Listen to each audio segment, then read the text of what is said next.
Hi, David Vizard here, and you are watching PowerTec 10.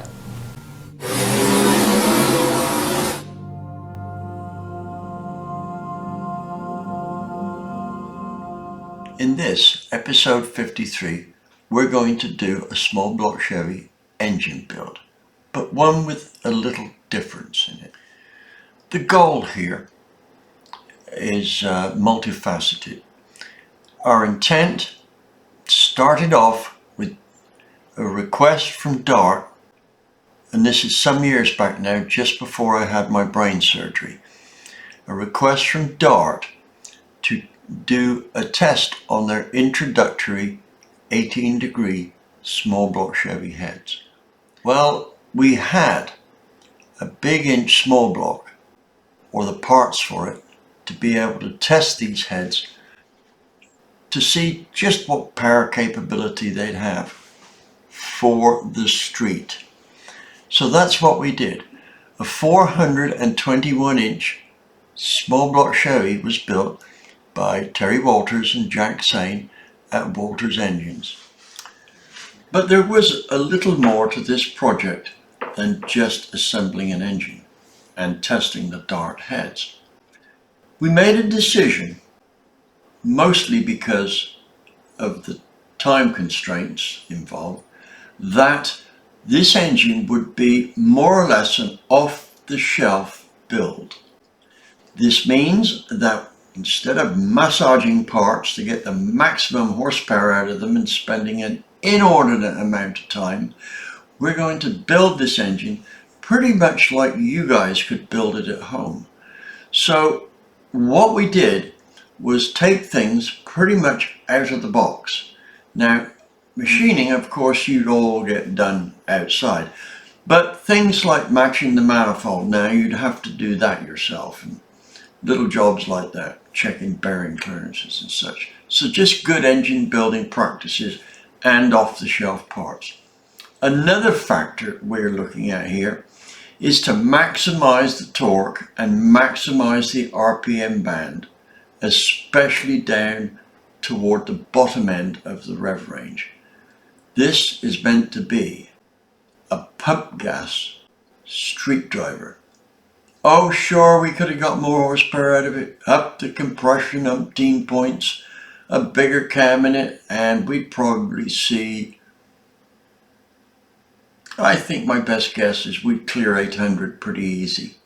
But anyway, on with the plot.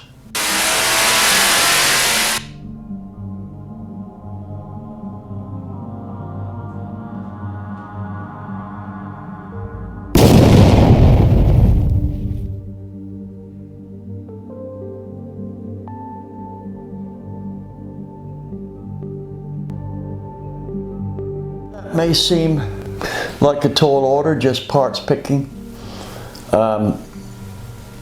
It is. If we assume we know nothing about the assembly of the right parts for an engine, I started calculating what the chances were of you picking the right parts for a small block Chevy. When I got over to over 1 trillion to 1 odds, I stopped. Now, let me qualify that.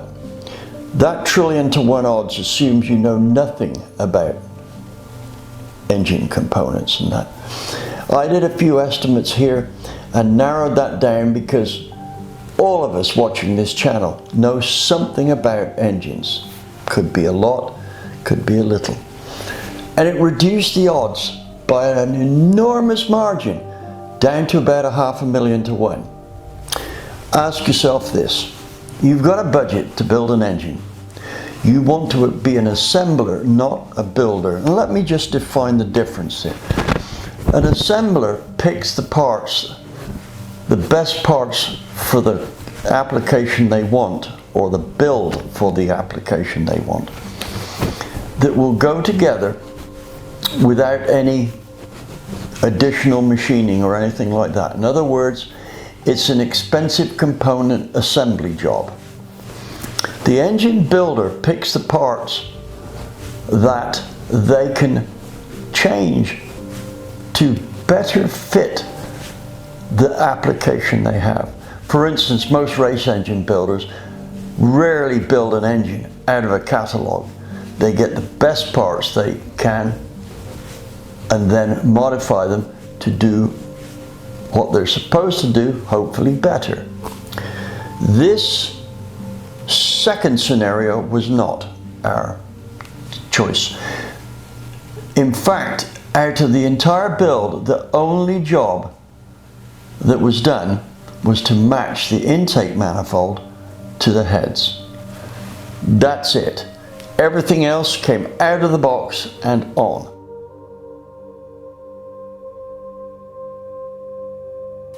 Hello, I'm Terry Walters, Precision Engines in Roanoke, Virginia. And I'm Jack. This is a 421 cubic inch small block Chevrolet. We built this engine in conjunction with David Vizard. David did the cylinder head porting,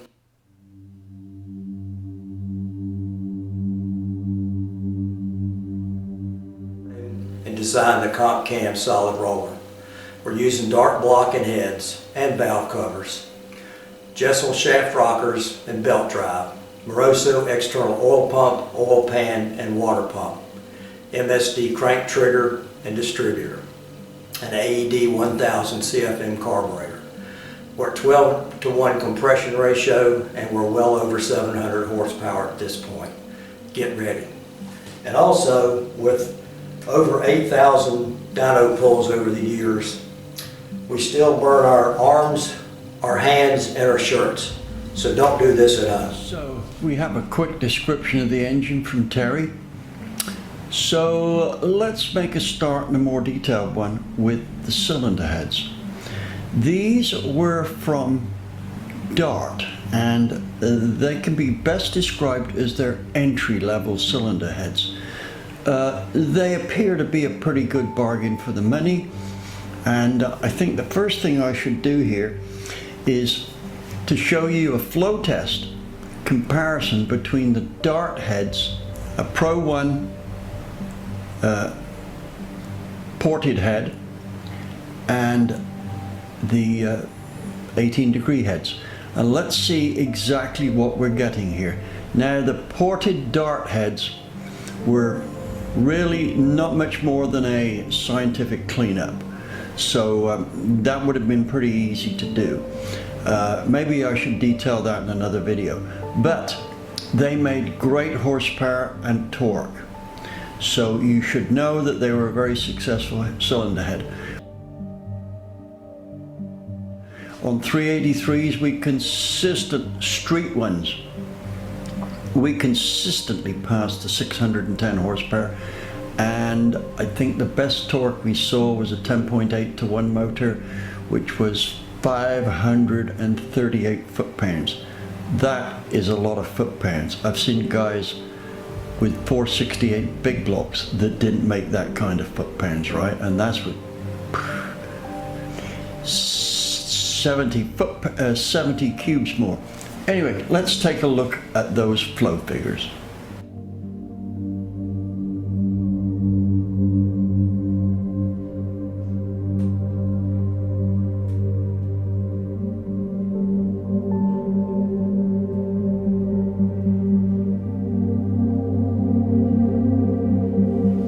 Here's the test sheet for our 18-degree Dart head, Dart Chevy head. Over here you will see it's got a port volume of 250 cc, an intake valve of 215, and if you look at here, the intake centerline length is 5.71.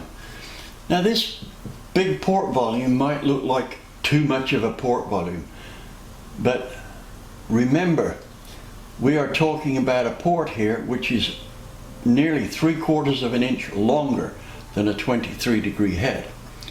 So if we plot or scan down here, we can see that it just touched 340 CFM at 800 lift, right, which is pretty good. What we're going to do now is we're going to compare it with a Dart 23-degree head. That's one of their big port platinum heads. Here is our Dart Pro 1 for comparison. Port volume 214. Intake valve diameter 2.1. Port length is only 5.05. So the port area is going to be a lot bigger than you may think. Now, what did this do? Again, on my bench, 305 CFM at 800. Right? Exhaust was very good though, 224. Right? So with these figures, let us make a flow comparison. Right? Just looking at these peak numbers doesn't tell us that much. We're now going to go through flow, discharge coefficient, port velocity, port energy, and port energy density. That should make a good comparison. Well, here are our flow curves based off valve lift. Right, remember our 18-degree head has 50 thousandths bigger flow curve, so its 0.25 ratio line shows up here.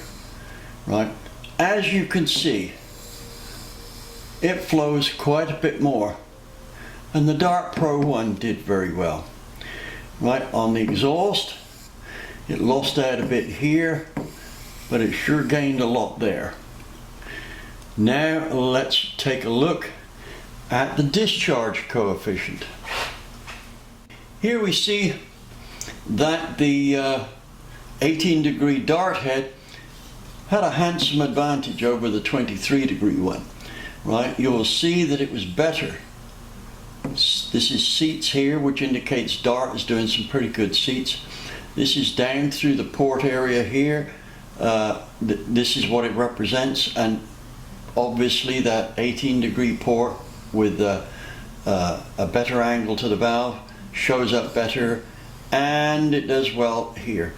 It looks like it could do a little more bias over the set to get the flow coming, the discharge coming up like this, but hey, most people are only going to have about 700 lift with this head.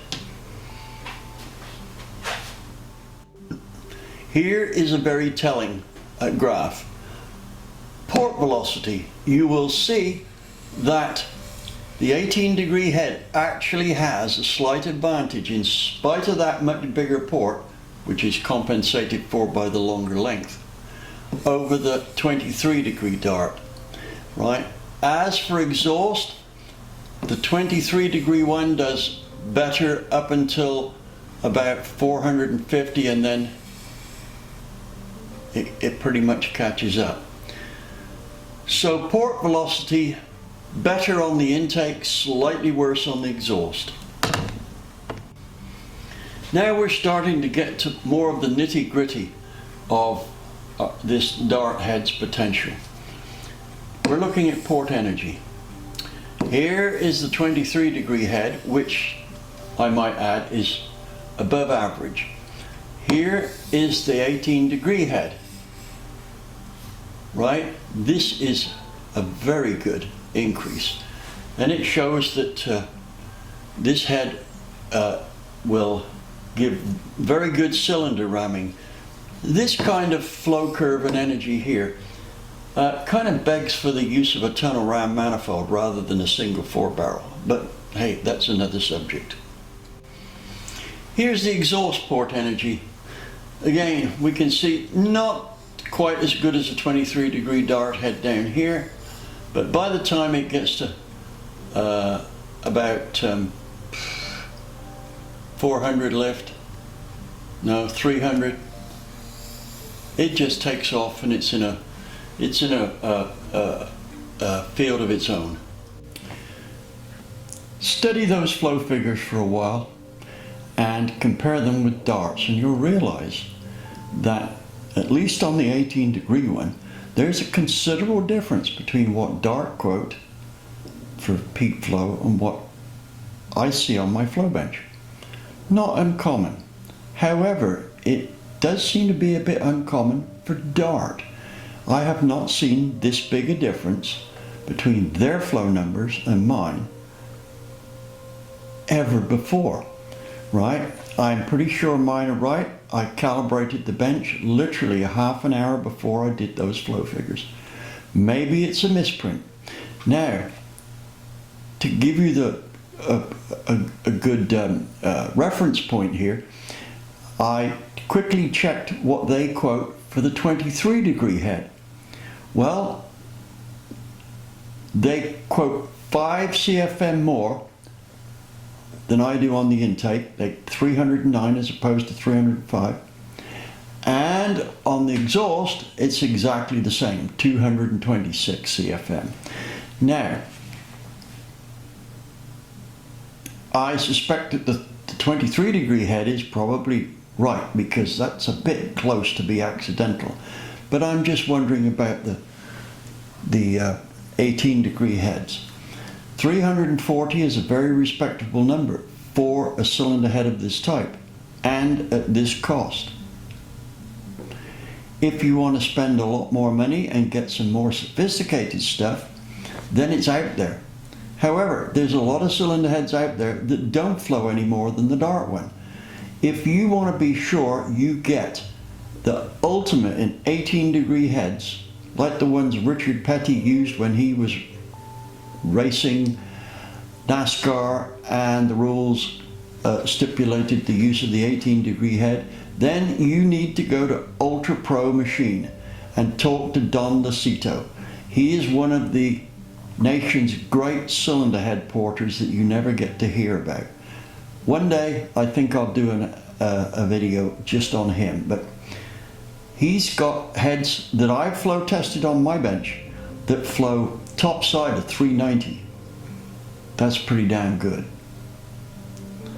Anyway, let's now continue and look at the spec of the rest of the engine. First off, we're going with a solid roller because they're the least problematical in terms of not having to suffer any lifter collapse. Now let's take a look at the manifold. We got the manifold done. It's a Super Victor. We got this done down at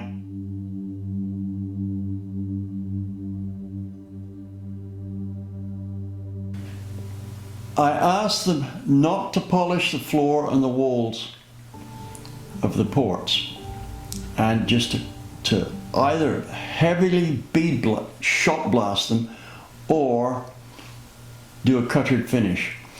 And the guy on the end of the phone's words, he sighed and he said, finally somebody who knows where it's at, right? So obviously they polish their ports because the customer asks for it. It's not the best way for horsepower though.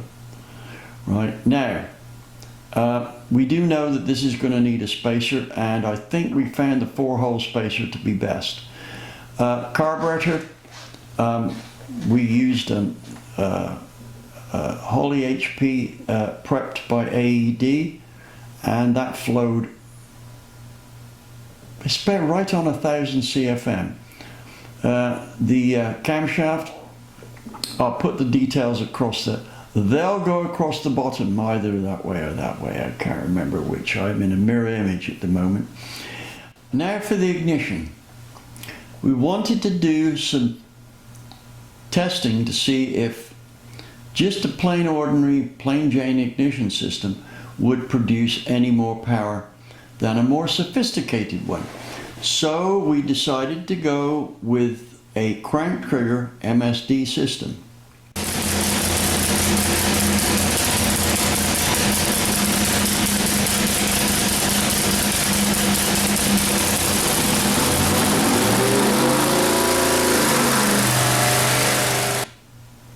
Yes, it did produce a little more horsepower over a regular distributor that was triggered or fired by an MSD MS6. Yeah, their budget one. And there was a slight gain in power, but it was nothing very much. You might pick that route to go for a race engine, but not necessarily for a street motor. You never feel the difference, right? So kudos for both of those systems. They work very well.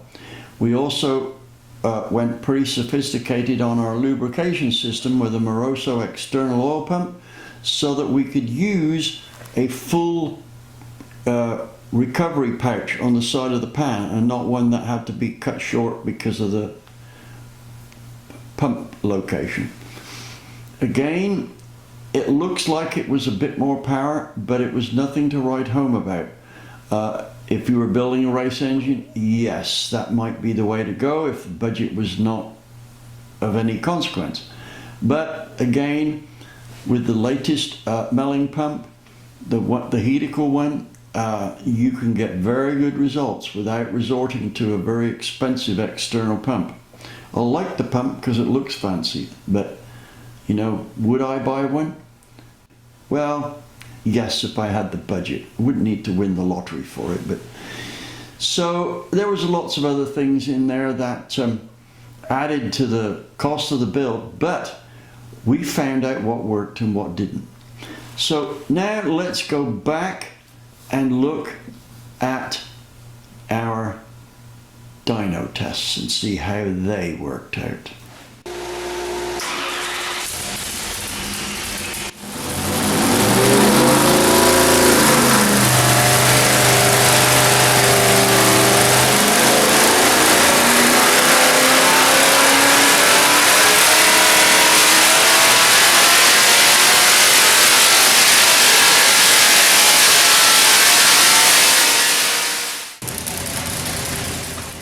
Well, that certainly sounded pretty strong. What we'll do now is we'll look at the numbers as they come off the computer screen. Then I'll show you a nicely drawn graph of the power and torque. But I'm also going to add one more thing to this, the brake specific fuel consumption, because that proved to be very good.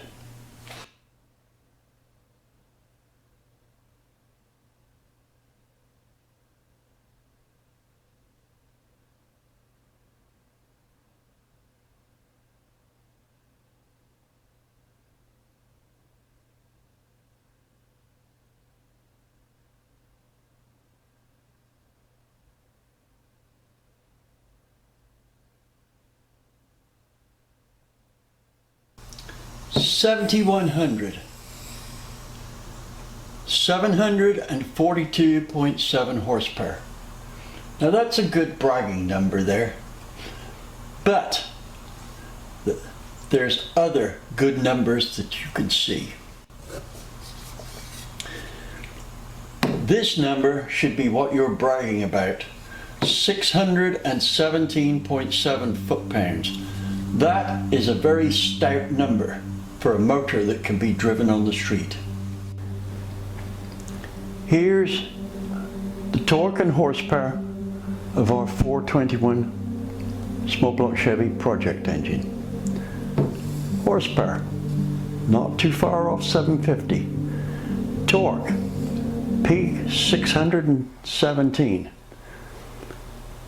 Over 500 foot-pounds from just over 3,000 all the way to the red line.